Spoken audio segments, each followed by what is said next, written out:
पृथ्वी सूर्य के चारों ओर अंडाकार मार्ग द्वारा एक चक्कर लगा लेती है, इसे वार्षिक परिक्रमा कहते हैं। पृथ्वी अपना चक्कर 365 दिन 6 घंटे में पूरा करती है। वार्षिक गति के कारण दिन रात छोटे बड़े और ऋतु परिवर्तन होता है। दैनिक गति, नाम से क्लियर दिन रात होना, दैनिक गति, घूर्णन गति को ही दैनिक गति बोलते हैं। जब पृथ्वी अपने धुरी पर घूमते हुए सूर्य के सामने चारों ओर चक्कर लगा लेती है तो यह दैनिक गति कहलाती है। पृथ्वी अपनी धुरी पर 23 घंटा 56 मिनट में पूरा करती है। इस गति के कारण पृथ्वी पर दिन और रात होते हैं। किस गति के कारण? दैनिक गति के कारण। अब आ जाइए विषुवत रेखा। अब देखो पृथ्वी को दो बराबर भागों में जो बांटती है, उत्तरी और दक्षिणी भाग। जैसे एक गोला है उसको दो भाग बांट दीजिए, आधा ऊपर वाला उत्तर, नीचे दक्षिण। मैप पे बनाते हैं ना, ऊपर में उत्तर, नीचे दक्षिण, दायां साइड पूरब, बायां साइड पश्चिम। उसी प्रकार से अगर आप पूरे ग्लोब को दो भाग बांट देते हैं तो बीच में विषुवत रेखा आ जाता है, जिसको भूमध्य रेखा बोलते हैं। ऊपर वाला पार्ट क्या हो गया आपका? नहीं, ऊपर और नीचे, तो बीच वाला पार्ट को विषुवत रेखा बोलते हैं, और ऊपर नीचे जो उसी के सामने समानांतर लाइन होता है उसको अक्षांश रेखा बोलते हैं। क्या बोलते हैं? अक्षांश रेखा बोलते हैं। हॉरिजॉन्टली एक वर्टिकली डिवाइड करते हैं, तो उसमें क्या करते हैं, उससे समय निर्धारण करते, देशांतर रेखा उसको बोलते हैं। जब वर्टिकली हम डिवाइड करते हैं ग्लोब को दो भागों में, उसको क्या बोलते हैं? देशांतर रेखा। यानी बीच वाले रेखा को विषुवत रेखा बोलते हैं। यानी पृथ्वी को हॉरिजॉन्टली बीचों बीच जो लाइन डिवाइड करे वो काल्पनिक रेखा, बस भूगोल शास्त्री उसको बनाए हैं पढ़ने के उद्देश्य से कि कहाँ का जलवायु कैसा होगा, कौन सा किस कटिबंध में आएगा, उष्ण में आएगा, समशीतोष्ण में आएगा, कहाँ गर्मी पड़ेगा, कहाँ ठंडा पड़ेगा, वो निर्धारित करने के लिए उन्होंने क्या किया है, उस ग्लोब को बांटा है। ठीक है, तो बीचों बीच जो बांटा है वो 0 डिग्री जो अक्षांश रेखा है उसी को हम भूमध्य रेखा या विषुवत रेखा कहते हैं। उसी के समानांतर जो रेखा 90 ऊपर 90 नीचे खींचा गया उसको बोलते हैं हम, क्या बोलते हैं? अक्षांश रेखा। क्या बोलते हैं? अक्षांश रेखा। अगर पूछेगा ग्लोब पे अक्षांश रेखाओं की संख्या कितनी है, कितना बताएंगे? अक्षांश रेखाओं की संख्या देखिए 90 ऊपर 90 नीचे, बीच वाला एक हुआ 181 हो गया ना। ठीक है, अक्षांश रेखाओं की संख्या 181 है। अगर पूछे अक्षांश वृत्त है, सब तो काल्पनिक है। पृथ्वी पे कोई लाइन खींचा हुआ है? आपके घर के बगल से कोई लाइन गया है? सब तो काल्पनिक है ना, पढ़ने के लिए उसको खींचा गया है। सारे जो अक्षांश और वो वास्तव में थोड़ी ही पृथ्वी पे खींचा हुआ लाइन, नहीं तो पता चलता है बेगूसराय से होकर गुजरा है, नहीं, यह पता चलता है, ऐसा कुछ थोड़ी है। वो काल्पनिक है पढ़ने के लिए कि कितना दूरी पे है, अक्षांशीय विस्तार क्या है। जैसे बेगूसराय का अक्षांशीय विस्तार क्या है, बिहार का अक्षांशीय विस्तार क्या है, तो उससे पता चल जाता है यहाँ की जलवायु कैसी होगी, समशीतोष्ण होगी, उष्ण होगी, क्या होगी। समय निर्धारण हम लोग देशांतर रेखा से कर लेते हैं। जितना आप ग्रीनविच से दूरी पे रहिएगा उतना आपका समय बढ़ते जाएगा। हम लोग जो है हमारा जो है 82 डिग्री दूरी है ग्रीनविच लंदन में जो जगह है वैशाला, वहाँ 0 डिग्री माना गया। वहाँ से हम लोग 82 डिग्री पूर्वी भाग में, इसीलिए पश्चिम से पूरब जाने पे समय बढ़ता है, क्योंकि 360 डिग्री 24 घंटा में पृथ्वी कितना डिग्री घूम जाती है वो सब समझाए हुए हैं आप लोग। फिर बाद में कभी जब बोर्ड पे पढ़ाएंगे तो वो सब समझा देंगे। अभी तेज़ी से बस चूँकि एग्जाम है तो रिवीजन हो रहा है, तो कर लीजिए बस। ठीक है, चलिए। तो पृथ्वी गोलाकार नहीं है, यह उत्तर और दक्षिण ध्रुव पर क्या है, चुपटी हुई है, मध्य में उभरी हुई है। भारत पूर्वी गोलार्ध में 68 डिग्री से 95 डिग्री तक है। भारत किस गोलार्ध में है, यह भी क्वेश्चन कई बार पूछ सकता है। किस गोलार्ध में है? पूर्वी गोलार्ध में। आप देखिएगा भारत जब भी मैप में रहेगा ऊपर में रहेगा, जैसे ये ग्लोब है, ठीक है, तो आपका भारत जब भी रहेगा तो आप देखिएगा कि उस साइड पर रहेगा। ठीक है, जैसे थोड़ा सा हम बना ही लेते हैं।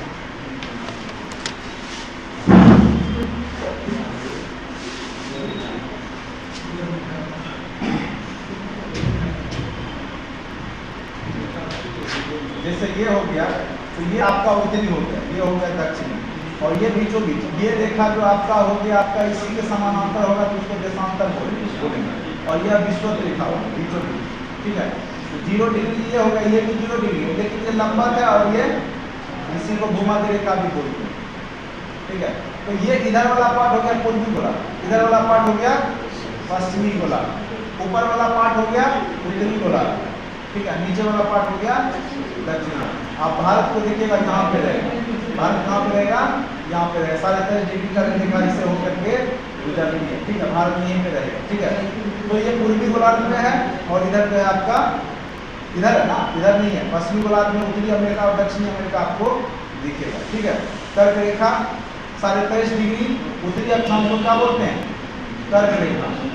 और 23.5 डिग्री दक्षिणी अक्षांश को क्या बोलते हैं?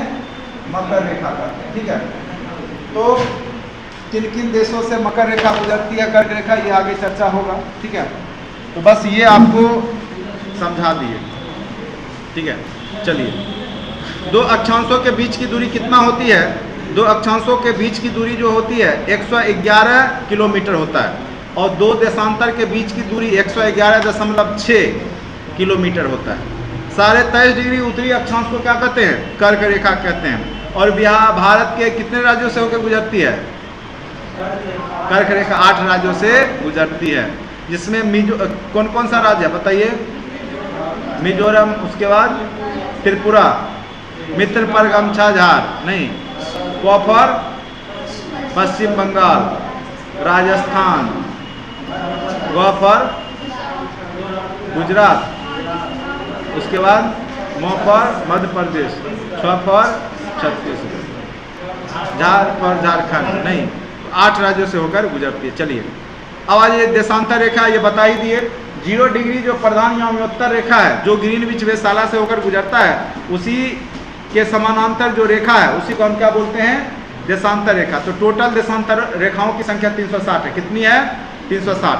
तो समय निर्धारण होता है 0 डिग्री देशांतर से। समय निर्धारण किससे होता है? 0 डिग्री देशांतर रेखा से। जबकि तिथि निर्धारण होता है 180 डिग्री देशांतर रेखा से। यह क्वेश्चन हिट लिस्टेड क्वेश्चन है, बार बार पूछता है, ठीक है। समय निर्धारण रेखा 0 डिग्री, लोग 180 0 पता नहीं रहता, कुछ भी मार के अपना आ जाता। समय पूछा तब भी 0, तिथि पूछा तब भी 0 डिग्री मार देता है, क्योंकि जब पढ़ते जब कॉन्सेप्ट नहीं है तो भारी दिक्कत होता है। तो 0 डिग्री देशांतर रेखा जो है ना, वो समय निर्धारित करता है, क्योंकि ग्रीनविच से ही आप जितना पूरब है वहां से समय निर्धारण होता है। इसीलिए 0 डिग्री देशांतर रेखा समय निर्धारक है। जबकि आपका 12 घंटा बीत जाएगा जब आप 180 डिग्री पीछे में चले जाइएगा, तो वहां से तिथि बदल जाता है। जैसे रात का 12 बजा की तिथि बदल जाता है ना, इसीलिए 180 डिग्री देशांतर रेखा को तिथि निर्धारण रेखा कहते हैं। टोटल आपका देशांतरों की संख्या कितनी है? 360। अगर पूछे अक्षांशों की संख्या कितनी है?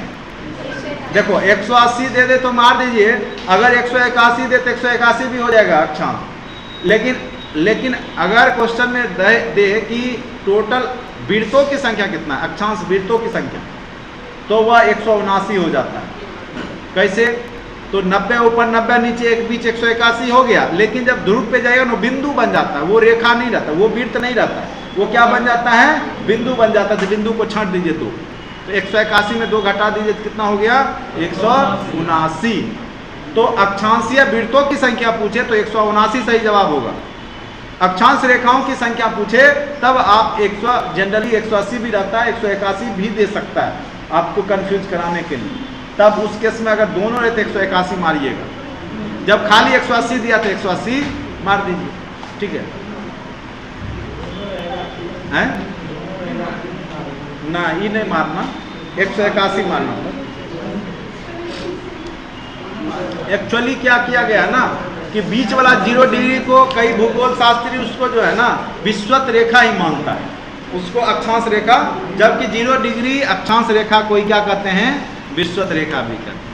चलिए, वो तो ऐसा क्वेश्चन उतना भी आपको ट्विस्ट करके नहीं पूछेगा। 180 वाला जनरली देखते हैं पूछता है। दो देशांतरों के बीच की दूरी 111.32 किलोमीटर, सॉरी उस समय 111.6 बोल दिए थे, 111.32 किलोमीटर। दो देशांतर के बीच की दूरी कितना है? 111.32 किलोमीटर, ठीक है। ग्रीनविच रेखा कहाँ से गुजरती है? इंग्लैंड के, कहाँ से? वही इंग्लैंड, लंदन को कहते हैं। हम बोलेंगे इंग्लैंड, तुम बोलना लंदन, ठीक है? हैं? क्या चीज? लंदन। अब देखो, लंदन वहाँ का कैपिटल है। अब कहेंगे दिल्ली से गुजरता है, तुम बोलोगे भारत से गुजरता है, नहीं। इंग्लैंड के ग्रीनविच स्थान शून्य देशांतर पर स्थित है, अतः 0 डिग्री देशांतर रेखा या ग्रीनविच रेखा कहा जाता है। इसी के आधार पर विश्व का समय निर्धारित किया जाता है। समय निर्धारण देखो कैसे होता है। सूर्य पूरब से उदय होता है, जबकि पृथ्वी पश्चिम से पूरब घूमती है। इसीलिए जो जो हम पूरब की ओर बढ़ेंगे समय बढ़ता जाएगा। आप देखिएगा, भारत जो है पूर्वी गोलार्ध में है, ठीक है। इसीलिए भारत सारे 82 डिग्री, जो मिर्ज़ापुर इलाहाबाद है ना, वो सारे 82 डिग्री दूरी पर है। कहाँ से? लंदन से। इसीलिए 15×5 = 75, ठीक है, 5 घंटा और 7.5 75, और जैसे 15 डिग्री में क्या हो जाता है आपका है 1 घंटा समय बढ़ जाता है। टोटल 360 डिग्री हुआ ग्लोब, उसको 24 से भाग दिया, कितना हो? 15 डिग्री। 360 को 24 से भाग दीजिए, 15 ही आएगा ना, है? तो 15 डिग्री 1 घंटा में वो घूमता है। यानी अगर आप 0 डिग्री से 15 बढ़े तो 1 घंटा टाइम बढ़ जाएगा, और आपका बढ़ा हुआ 82.5 डिग्री 15 से भाग दे दीजिए तो आपका 5.5 घंटा वहाँ पे आपका बढ़ जाएगा टाइम। यानी अगर लंदन में 12 बज रहा होगा, यहाँ 5:30 बजेगा। अगर वहाँ 8 बजेगा तो यहाँ पे 1:30 बजे रात होगा। 8 बजे अगर वहाँ शाम होगा, रात होगा, तो यहाँ पे 1:30 बजे रात, यानी 5.5 घंटा आप आगे रहिएगा, ठीक है। हाँ, 5.5 घंटा आगे है टाइम। और चीज़ में आगे नहीं हो, आगे क्या रहोगे? और चीज़ में आगे हो, जनसंख्या वृद्धि करने में, गरीबी में आगे हो, भुखमरी में आगे हो, हैं? अरे बुर्बक कहीं का, किसी बोलता है अर्थव्यवस्था में भारत इंग्लैंड से आगे चल गया, जाएगा नहीं। उसकी आबादी कितनी है? किसी को रहेगा 100 बेटा, और उसको कमाए होगा मान के चलो 1000 रुपया, ठीक है। और वहाँ पे जो है, वहाँ पे मान के चलो उसके पास जो है 2 बेटा है, ठीक है, तो उसके पास 500, फिर भी तो वो अगर हिस्सा लगे 250 हो गया, और तुम भाग दो तो, ठीक है। तो जितना बड़ा देश है उसके हिसाब से तो भारत का जो है कुछ नहीं, ठीक है। आपका इंग्लैंड का कितना आबादी होगा? बिहार मिल जाएगा ना, बहुत हो गया। बिहार इतना भी आबादी लगभग उतने होगा, ठीक है। अब सोच लीजिए, तो भारत जो चीज़ में आगे है ना, वो गलत तरीका से कर लो तो नहीं। अब देखो, अगर आप गौर कीजिएगा, किसी को 100 बेटा, ठीक है, और उसको 1 बीघा जमीन है या 2 बीघा जमीन है, और किसी को 1 बेटा है उसको 1 बीघा जमीन है, तो कौन ऐसे तो देखने में लगेगा इसको 2 बीघा जमीन है, लेकिन ऐसा बांट दो तब क्या बीघा, क्या कट्ठा, क्या धूर में आएगा, और उसको दुए हुए है नहीं, तो वही अमीर होगा ना, ठीक है। तो ये स्थिति है भारत का। आप जीडीपी में या आपका जो है ओवरऑल जो है आपका इनकम हो सकता है, लेकिन प्रति व्यक्ति आय में पूरा विश्व में आप पीछे रहिए। अब बिहार तो सबसे पीछे रहेगा, बिहार तो भारतों में सबसे पीछे चल रहा है प्रति व्यक्ति आय में। मात्र जो है हम उस दिन पढ़ा रहे थे, अब जा करके 50,000 रुपया प्रति व्यक्ति आय, वो भी पटना का है। और चले जाइए शिवहर, सबसे गरीब जिला है बिहार का, और 29,000 या 19,000 ऐसे ही देखे थे। अब सोच लीजिए प्रति व्यक्ति आय साल में, यानी 19,55 नहीं, ये लगभग 1 लाख के अंदर ही हो गया साल का इनकम एक परिवार। पटना में है 50,000 के हिसाब से, तो जनरली परिवार को 5 लोगों का माना जाता है, 2.5 लाख रुपया एवरेज परिवार का है पटना जिला। लेकिन बाकी बेगूसराय सेकेंड नंबर पे है इनकम में, बेगूसराय सेकेंड नंबर पे। तुम लोग अच्छा हो बेगूसराय वाले, पैसा के मामले में अच्छा, ठीक है।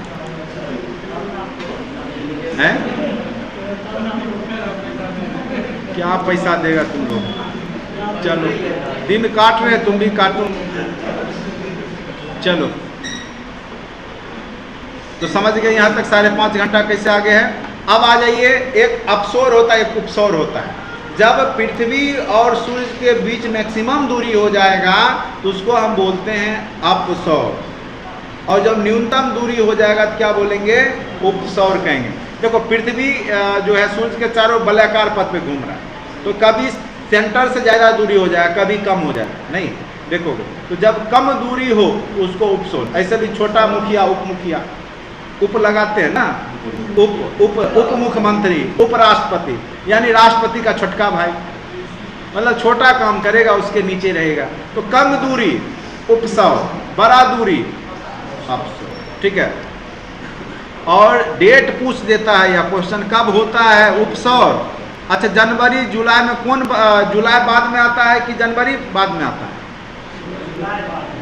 तो जुलाई में, यानी क्या हो जाएगा? अपसौर हो जाएगा। जनवरी पहले आएगा, छोटका भाई है जनवरी। अगर जुलाई और जनवरी में तुम अगर करोगे तो छोटका भाई हुआ जनवरी, बड़का भाई हो गया जुलाई, जो बाद में आया नहीं, मतलब वो थोड़ा सा बड़ा हो गया। तो यहाँ पे एक तरीका से याद कर सकते हैं कि पहले जनवरी आया, ठीक है, तो उसको हम छोटा माने और जुलाई को बड़ा मान लिए, ठीक है। तो याद रखिएगा 4 जुलाई को क्या होता है, अपसौर, और 3 जनवरी को क्या होता है, उपसौर, ठीक है। यह क्वेश्चन खूब पूछता है, खूब पूछेगा, और एक एक क्वेश्चन आपके रिजल्ट बनाने या खराब करने के लिए काफ़ी है। रोते रहिए ना, नहीं आज 10 नंबर हमसे ज़्यादा ले आए, वो अधिकारी बन गया, 10 नंबर कुछ नहीं था, आज हम बैठे हुए नहीं। आज 1020 नंबर में 10 नंबर का क्या वैल्यू है, 10 नंबर किधरों से मैनेज हो सकता। तो वही एक एक नंबर कंपटीशन में आपको भारी पड़ जाएगा, कह देते हैं। और एक नंबर में पुनर्मुस्को भवा हो जाइएगा, या तो सर पे ताज लहराएगा, नहीं तो फिर वही झुग्गी झोपड़ी और जो है बैगन और वही टोकरी। अब आप पे डिपेंड करता है कि आपको जो है कहाँ पहुँचना है। तो जो चीज़ आपको हल्का लग रहा है ना, वो चीज़ में गलती मत कीजिएगा, ठीक है। कंपटीशन उसी, देखिए जो असफल होता है, जो सफल होता है, एक ही चीज़ दोनों में अंतर है, नॉलेज दोनों को है।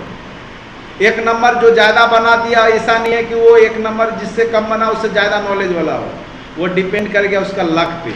हो सकता है 2-4 क्वेश्चन तुक्का हमारा सही लग गया, और जो बनाया जिसका लक खराब है वो 2-4 को बनाया तुक्का वो सही, लेकिन नॉलेज दोनों को बराबर ही था। वहाँ पे क्या हो गया, लक, और लक भी साथ देगा जब आप मेहनत करते हैं। और उसके बाद दूसरा नंबर, जो आसान क्वेश्चन है ना, वो गलती जो नहीं बनाएगा उसी का रिजल्ट।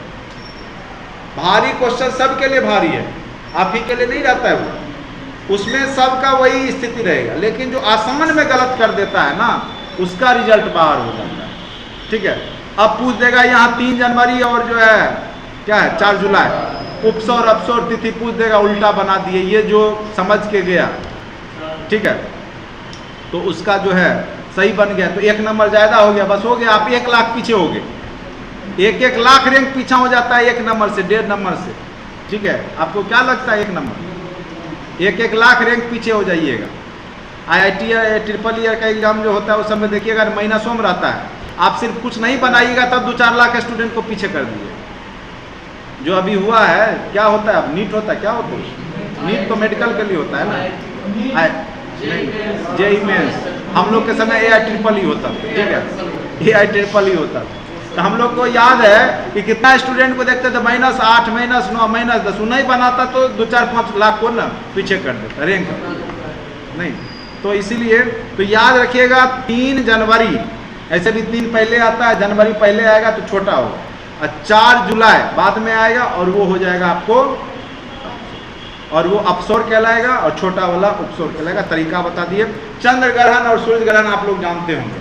चंद्र ग्रहण मतलब चंद्रमा का नहीं दिखाई देना। अब 3 ही ग्रह तो यहाँ पे मोशन करेगा, ग्रह कह लीजिए, सूर्य तारा कह लीजिए, एक सूर्य है, एक चंद्रमा, एक पृथ्वी है। अगर आपको चंद्र ग्रहण हुआ तो स्वाभाविक सी बात है चंद्रमा दिखना चाहिए था, चंद्रमा नहीं दिखा, तभी ना आप बोलिएगा कि चंद्रमा को ग्रहण लग गया। कब वह दिखाई नहीं देगा, जब क्या होगा कि चंद्रमा का अपना प्रकाश है नहीं है, वह सूर्य के प्रकाश से चमकता है। जब सूर्य का प्रकाश चंद्रमा पे नहीं पहुंचेगा तब वहां पे क्या हो जाएगा, आपको दिखेगा नहीं, तो वो स्थिति चंद्र ग्रहण हो जाएगा। वो तभी हो सकता है जब पृथ्वी बीच में आ जाएगा, पीछे से लाइट आ रहा है और सामने यहाँ पे ढक दिए, तो यहाँ पर तो छाया बनेगा ना, ऊपर नहीं, बाहर रोशनी रहेगा लेकिन यहाँ के सामने छाया बन जाएगा। तो जब चंद्रमा और सूर्य के बीच में पृथ्वी आ जाए तो उसको चंद्र ग्रहण बोलेंगे। सूर्य ग्रहण जब सूर्य नहीं दिखाई देगा, पृथ्वी 3 है, 3 में ही देखिए, एक सूर्य है, पृथ्वी है और चंद्रमा है। कब सूर्य ग्रहण लगेगा, कब सूर्य आपको दिखाई नहीं देगा, सोचिए जरा। आप तो पृथ्वी पर हैं ही, आप तो देख ही नहीं खुले आंखें, तो बीच में कौन आ गया, चंद्रमा, तो डायरेक्ट आपका सूर्य दिखेगा ही नहीं। बीच में आ गया चंद्रमा, सूर्य के सामने में ही आपको जो है सनलाइट दिखेगा नहीं, उस समय को क्या बोलेंगे, सूर्य। कभी आंशिक लगता है, कभी कभी पूर्ण ग्रहण लग जाता है, 2-4 मिनट के लिए पूरा अंधेरा हो जाएगा। नहीं, ऐसा स्थिति एक बार हुआ था, सात, हाँ हैं? अरे पुराने लोग बोलते थे राहु जो है उसको गिल गया या कुछ भी कर लिया, लेकिन वास्तविक में जब से साइंस डेवलप हुआ तब से, अभी तुम लोग साइंस पढ़ रहे हो ना, तो उसमें घटना क्या होता है कि पृथ्वी बीच में आ गया, सनलाइट बीच में, तो पृथ्वी का छाया सूर्य पे पड़ गया, ठीक है, सॉरी ये सूर्य ग्रहण बता रहे हैं, तो बीच में चंद्रमा आ गया, तो चंद्रमा आ गया तो आप सूर्य को डायरेक्ट देख नहीं पाए, तो आप बोले कि आज अंधेरा हो गया। नहीं, सूर्य पर जो अगर देखो कोई भी लाइट जलाओगे सामने में रख दोगे तो उसका छाया, देखो वहाँ पे इसका छाया बन रहा है ना, इधर से लाइट आ रहा है, तो स्वाभाविक सी बात है, अगर मान के चलो इधर सूर्य है, इधर तुम हो, पृथ्वी हो, ठीक है, अगर वहाँ पे है, वहाँ पे लाइट जाना है, बीच में कोई ऑब्जेक्ट आ गया तो वहाँ पे लाइट जा रहा है, नहीं जा रहा, वहाँ अंधेरा हो गया, तो वो चीज़ नहीं दिखेगा। तो यह घटना जो सूर्य ग्रहण में क्या होगा कि चंद्रमा बीच में आ जाएगा सूर्य और पृथ्वी के बीच में, और चंद्र ग्रहण में क्या होगा, पृथ्वी आ जाएगा चंद्रमा और सूर्य के बीच में, ठीक है, तो यही चीज़ है। और चंद्र ग्रहण जब भी होगा तो पूर्णिमा के दिन ही होगा, अमावस्या को तो ऐसे ही ग्रहण है, तो उसको कायल हम बोलेंगे। अमावस्या वास्तव में है क्या, वो चंद्र ग्रहण ही तो है, नहीं है अमावस्या, तो पूर्णिमा को जिस दिन दिखना चाहिए उस दिन नहीं दिखेगा, तब ना बोलेंगे ग्रहण लग गया, इसको ग्रहण लग गया, ठीक है, जो दिखना चाहिए, जो नहीं दिखा, और जिसको नहीं दिखना चाहिए उस दिन नहीं दिख रहा है, तो उस दिन थोड़े होगा। तो जब भी सूर्य ग्रहण हो, चंद्र ग्रहण होगा तो पूर्णिमा के दिन होगा, और जब भी सूर्य ग्रहण होगा अमावस्या के दिन होगा, ठीक है। ज्वार भाटा भी आएगा ना, जो मेन बड़ा ज्वार भाटा, वो या तो आपको अमावस्या के दिन आएगा या तो पूर्णिमा के दिन आएगा, क्योंकि उसी दिन समानांतर रहता है, उसी दिन जो है चंद्रमा जो है नहीं पूरा पावर से खींचता है पृथ्वी के ऑब्जेक्ट, क्योंकि वह दिन जो होता है समानांतर हो जाता है, सूर्य पृथ्वी चंद्रमा, एक तरफ सूर्य खींच रहा होता है, एक तरफ चंद्रमा खींच रहा होता है, ठीक है। तो सूर्य ग्रहण चंद्र ग्रहण फिर अच्छे से पढ़ाएंगे, अभी बस इतना जान लीजिए इसके बीच में क्या आ जाता है। चंद्र ग्रहण में बीच में आपका कौन सा आ गया, पृथ्वी, और सूर्य ग्रहण में बीच में आ गया चंद्रमा, बाकी दोनों तो है ही। यहाँ तक किन्हीं को कोई दिक्कत भी है? देखिए 3 क्लास में लगेगा पूरा ज्योग्राफी आपका जो है रिवीजन हो जाएगा, जो पढ़े हुए हैं, बाकी हम कोशिश करें कि आप समझ जाइए, ठीक है, लेकिन इतना भी आसान काम नहीं है, कम से कम जो महीनों का है उसको 3-4 क्लास तो दे ही सकते हैं हम लोग, ठीक है, और जिनका एग्जाम है उनको फ़ायदा हो जाएगा, बाकी आप लोग को भी ऐसा नहीं कि समझ में नहीं आ रहा, तेज़ी से पढ़िए चाहे आराम से पढ़िए, समझ में आ ही रहा होगा, ठीक है। अब चट्टान को भी खींच ही देते हैं, जितना हो जाएगा उतना आपके लिए भी फायदा ही है। चट्टान पृथ्वी का जो भूपर्पटी है का निर्माण जिन पदार्थों से हुआ है उसको क्या कहते हैं, चट्टान कहते हैं, ठीक है।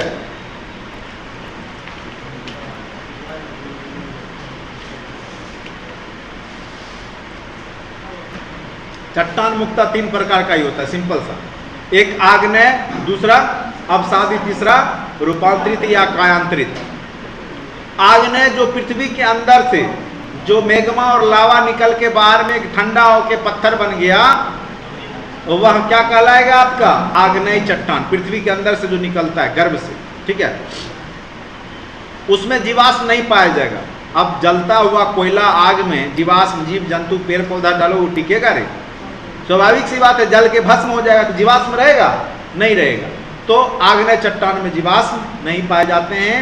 तो वही चीज लिखा हुआ, पृथ्वी के गर्भ में तरल पदार्थों का भंडार है जिसे मैग्मा कहलाता है। जब मैग्मा ठंडा होकर कठोर बन जाता है तो उसे आग्नेय चट्टान का निर्माण होता है। आग्नेय चट्टानों को प्राथमिक सेल भी कहते हैं, प्राइमरी सेल, ठीक है। और यह सेल कठोर और रवेदार होता है, इसमें जीवाश्म नहीं पाया जाता। यह क्वेश्चन एक बार पूछा था कि किसमें जीवाश्म नहीं पाया जाता? आग्नेय चट्टान में, क्योंकि वह गर्म निकलता है आग के समान और बाहर ठंडा होता है। कोई जीव जंतु सामने पेड़ पौधा आएगा भी टिकेगा उस गर्म में? नहीं, जल के भस्म हो जाएगा। इसीलिए वह जीवाश्म उसमें नहीं पाया। जीवाश्म मतलब जीवों का अंश। जीवाश्म मतलब क्या हो गया? जीवों का अंश। पेट्रोल, कोयला, ये सब जो है आग्नेय चट्टान में नहीं होगा। पेट्रोल कोयला कहाँ पे रहेगा? अवसादी चट्टान में। जो वर्षों, जैसे पृथ्वी कभी क्या हुआ, भूकंप आया, कुछ आया, तो पहले क्या था, एक जुरासिक युग था। उस समय जो है पेड़ पौधे 40-40 फीट लंबे होते थे, बहुत लंबे चौड़े होते थे। डायनासोर का युग कहा जाता है। उस समय जब प्राकृतिक घटना घटित हुई, ठीक है, तो जो आपका पेड़ पौधा पृथ्वी के अंदर चल गया, वही सब रिस करके पेट्रोलियम, खान, कोयला, ये सब बन गया। तो वर्षों तक क्या हुआ, उसमें सरा गला नीचे में तो वो अवसाद से अवसादी, अवसाद मतलब समझते ही हो ना, गंदगी अवसाद से जो बने उसको क्या बोलते हैं, अवसादी। तो उससे जो निर्मित होगा उसको अवसादी चट्टान कहते हैं। देखिए सागरों, झीलों, नदियों में अवसादों के जमा होने से धीरे धीरे क्या होगा कि देखो प्रवाल भित्ति होता है, तो जितना भी समुद्री जीव है, घोंगा सेतुआ जो भी है, वो क्या होगा कि ठोस रहता है। धीरे धीरे क्या होगा, साइड में जमा होते होते होते होते क्या होगा, उसका एक ठोस स्ट्रक्चर बना देगा। या आपका नदी भी है, तो नदी क्या किया कि आपको धीरे धीरे एक जगह जमा करते करते जो है ठोस रूप बना देता है। जैसे आप लोग देखते होंगे छोटे छोटे बालू जब निकलता है उसमें छोटा बड़ा बड़ा पत्थर आता है। बालू वास्तव में है क्या, पत्थर का ही क्या होता है, छोटा कण होता है। जब नदी जब पहाड़ों पर से आती है तो अपने साथ बहुत सारे अवसादों को लेते हुए आती है, भारी छोटा, धीरे धीरे खींचते खींचते वो सब छोटा छोटा कण में परिवर्तित हो जाता है, वही बालू हो जाता है। ठीक है, तो अवसादी चट्टान सागरों और झीलों या नदियों में अवसादों के जमा होने से, कहिएगा सागर में कैसे, तो सागर में अवसाद जमा होता है। धीरे धीरे जितने भी सीप हुआ, जो भी हुआ, जीव जंतु मारा सारा, वो सब साइड होते जाता है। समुद्र का एक विशेषता है, जो भी गंदी है उसको बाहर निकालते जाएगा, वो साइड करते जाता है। ठीक है, और उसी साइड करने के दरमियान क्या होता है कि जितने भी जीव जंतु के मरे हुए खोल है या जो भी है वो सब साइड हो गए, जमा होते होते परतदार चट्टान बना देता है, प्रवाल भित्ति बना लेता है। तो वो सब एक प्रकार का अवसादी चट्टान होता है। ठीक है, इनमें रवे नहीं होते बल्कि अवसादों के परत स्पष्ट रूप से देखोगे गौर से तो सब कलर का दिखेगा। ठीक है, लगेगा कि परत दर परत बना हुआ। ठीक है, अब आ जाइए कायांतरित या रूपांतरित चट्टान। जैसे संगमरमर है, वो चूना पत्थर को क्या हुआ है कि बहुत वर्षों तक क्या हुआ कि पृथ्वी के अंदर रह गया, ताप दाप पे वह क्या बन गया, संगमरमर बन गया। जैसे कोयला है, पृथ्वी के अंदर बहुत वर्षों तक कोई पेड़ पौधा या जीव जंतु रहा, अंदर में सड़ गल के कोयला बन गया।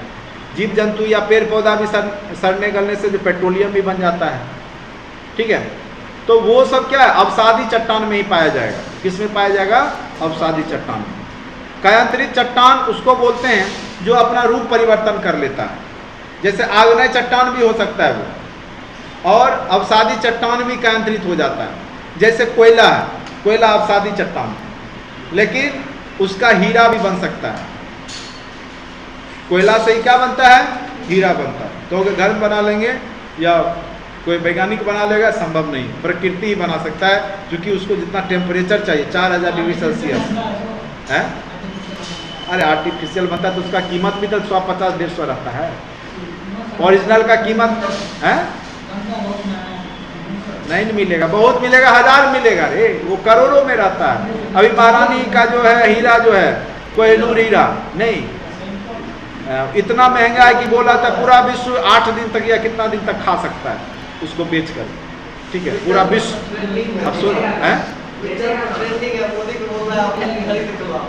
मोदी को बोला कि वो लेके आओ, जब जिस दिन वह हीरा आ गया ना भारत का पतन सुनिश्चित हो जाएगा। एक दिन वो हीरा जिसके पास गया उसका साम्राज्य खत्म हो गया। ब्रिटेन के पास जब से गया उसका पतन होना शुरू हुआ। अभी देखो जो पूरे विश्व पे राज करता था, अभी उसका 1% पे वो राज नहीं कर रहा।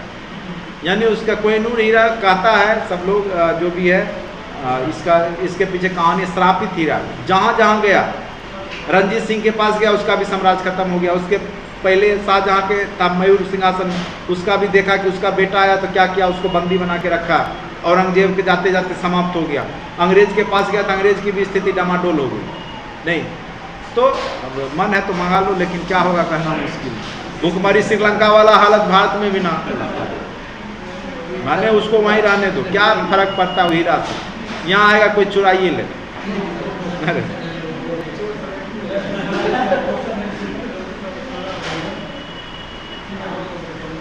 तो आग्नेय और अवसादी चट्टानों को अत्यधिक दबाव और ताप के परिणाम स्वरूप क्या होता है, जो चट्टानें परिवर्तित होते हैं वो आग्नेय भी हो सकता है, वो अवसादी भी हो सकता है। वो क्या कहलाता है, रूपांतरित चट्टान कहलाता है। अब देखो रूपांतरित, जैसे ग्रेनाइट किस में बदल जाएगा, नाइस में बदल जाएगा, बेसाल्ट बदल जाएगा एम्फीबोलाइट में, ग्रेवो बदल जाएगा सर्पेंटाइन में, बलुआ पत्थर जो अवसादी चट्टान है क्वार्टजाइट बन जाएगा, चूना पत्थर। यह क्वेश्चन बार बार पूछेगा कि संगमरमर किसका रूपांतरित चट्टान है। चूना पत्थर का सेल बन जाएगा स्लेट में, और कोयला बन जाएगा ग्रेफाइट। कोयला से 2 प्रकार के रूपांतरित चट्टान बनते हैं, एक हीरा दूसरा ग्रेफाइट। अब रूपांतरित से भी रूपांतरित हो जाता है, स्लेट रूपांतरित है लेकिन उसको भी अगर टेम्परेचर मिलेगा तो सिस्ट बन जाता है, सिस्ट भी फाइलाइट बन जाता है। चलिए ये हो गया आपका चट्टान। अब एक चैप्टर और कंप्लीट कर लेते हैं, पृथ्वी की आंतरिक संरचना। पृथ्वी की आंतरिक संरचना देखिए, स्वेस महोदय कई बार क्वेश्चन पूछेगा किसने पृथ्वी की आंतरिक संरचना को वर्णन किया है, तो उनका नाम है स्वेस। 3 भागों में बांटा, सियाल, सीमा, नीपे। सियाल पर सिलिकॉन और मैग्नीशियम, सियाल पर नहीं, सिलिका और aluminium. Sial SiAl, S for silica, Si पर सिलिका, Al पर एल्युमिनियम। सबसे ऊपर वाला पार्ट क्या है, सिलिका।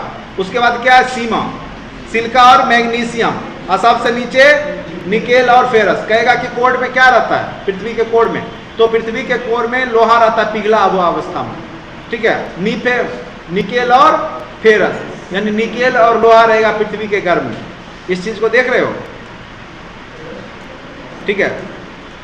तो 3 भाग में बांटा गया, सियाल, सीमा और नीफे। तो सीमा बीच वाला पार्ट है, सिलिका और मैग्नीशियम बीच में।